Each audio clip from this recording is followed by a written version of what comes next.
नमस्कार विद्यार्थी मित्रों, आमचे YouTube channel science and education कॉरिडॉरमध्ये आपले सर्वांचे स्वागत। BEd CET 2025 या अनुषंगाने आपण व्हिडिओ पाहत आहोत। आपली BEd CET जी की ऑलरेडी अलॉट झालेली आहे, तिचा शेड्यूल आपल्याला मिळालेला आहे, आलेला आहे।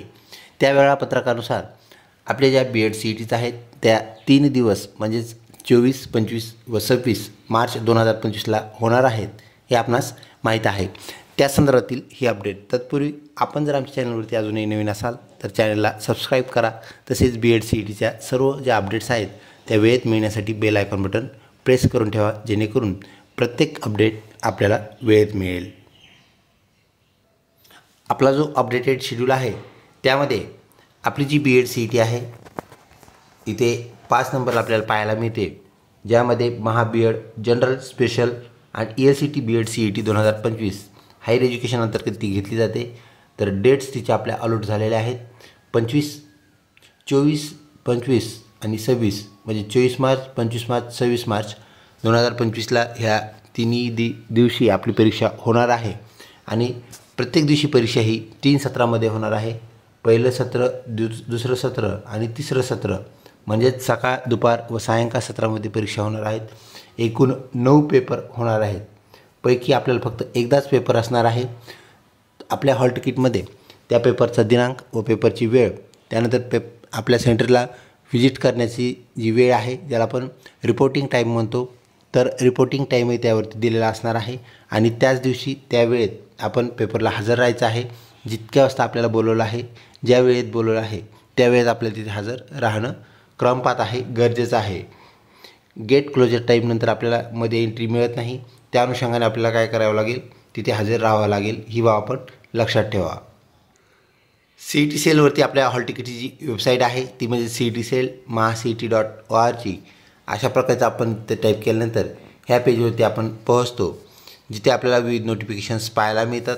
ज्यामध्ये आपल्याला नोटीस जी आहे इथे एक रनिंग नोटिफिकेशन आपल्याला पाहायला मिळते। हे जे नोटिफिकेशन आहे ते अगोदरच्या म्हणजेच 2024च्या विद्यार्थ्यांसाठीचं आहे व 25चं जे रजिस्ट्रेशन आपल्याला आपण केलेलं आहे त्या संदर्भातली नोटीस आपल्या इथं 2 नंबरला पाहायला मिळते, ज्यामध्ये इम्पॉर्टंट नोटीस फायनल शेड्यूल जो आपण आत्ता पाहिलेला आहे तो आपल्याला पाहायला मिळतो। आणि वरती स्क्रॉल केल्यानंतर आपल्या ज्या हॉल तिकीट संदर्भातली अपडेट आहे ती आपण इथे पाहू शकता। तर 12/3/2025ला शेवटची अपडेट आपल्याला इथे पाहायला मिळते। तर आपलं जे ॲडमिट कार्ड आहे अद्याप आलेलं नाही आहे। आज दिनांक 18/3/25 आहे। आज आपलं जे कार्ड आहे ॲडमिट कार्ड येणं अपेक्षित आहे। तर आपण इथे पाहू शकता ॲडमिट कार्ड महा MED आणि महा MPEd याचं ॲडमिट कार्ड डाउनलोड करण्यासाठी आपल्याला इथे सूचना आलेली पाहायला मिळते। या आयकॉनला क्लिक करताच आपल्याला ते हॉल तिकीट डाउनलोड करण्याच्या ठिकाणी आपण जात असतो। तर जेव्हा आपलं हॉल तिकीट येईल त्यावेळेस admit card is live for Maha BEd special general आणि ELCT BEd असं ज्यावेळेस येईल त्यावेळेस आपलं हॉल तिकीट अवेलेबल झालेलं असेल। तर आता आपण हॉल तिकीट अवेलेबल झाल्यानंतर जी प्रक्रिया करावी लागते ती पाहूया। त्यामध्ये आपल्याला साइन इन करावं लागतं। आपला जो ईमेल आहे रजिस्टर्ड ईमेल तो आपल्याला इथे पूर्ण टाईप करावा लागतो।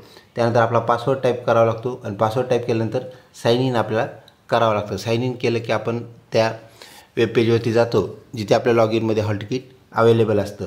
त्यानंतर आपला जर पासवर्ड मिस झाला असेल, हरवला असेल तर आपल्याला सर्वप्रथम आपला ईमेल जो आहे तो एंटर करावा लागतो आणि आय फॉरगॉट माय पासवर्ड टाकावं लागतं। पासवर्ड टाकण्याची गरज नाही, डायरेक्ट फक्त ईमेल टाकायचा आणि ह्या बटनला क्लिक करायचं। तर आपण पासवर्ड परत सेट करू शकता। पासवर्ड सेट केल्यानंतर परत आपल्याला लॉग इन करावं लागेल, परत ईमेल टाकणं आणि नवीन पासवर्ड तयार केलेला तिथे टाकणे। आणि त्यानंतर आपल्याला जे आपलं हॉल तिकीट आहे त्या हॉल तिकीटवरती इथे क्लिक करायचं आहे, get hall ticket. Get hall तिकीटला आपण क्लिक केल्यानंतर आपलं हॉल तिकीट अजून येणं बाकी असल्यामुळे इथले जे आयकॉन आहे, इथली जी टॅब आहे ती अजून कार्यान्वित नाही आहे। याला आपण जरी क्लिक केलं तर ते क्लिक होणार नाही, कारण ते ग्रे कलरचं आहे। ज्यावेळेस ते कार्यान्वित होईल, ॲक्टिव्ह होईल, त्यावेळेस आपल्याला ती टॅब अशा प्रकारची पाहायला मिळेल। तर आपण काय करायचं आहे, हे जे आपलं हॉल तिकीट आहे अवेलेबल झाल्यानंतर डाउनलोड करायचं आहे। कुठल्याही प्रकारची आपल्याला शंका कुशंका असेल तर नक्कीच आम्हाला कमेंट बॉक्समध्ये आपण विचारू शकता, त्याचं आपल्याला उत्तर दिलं जाईल।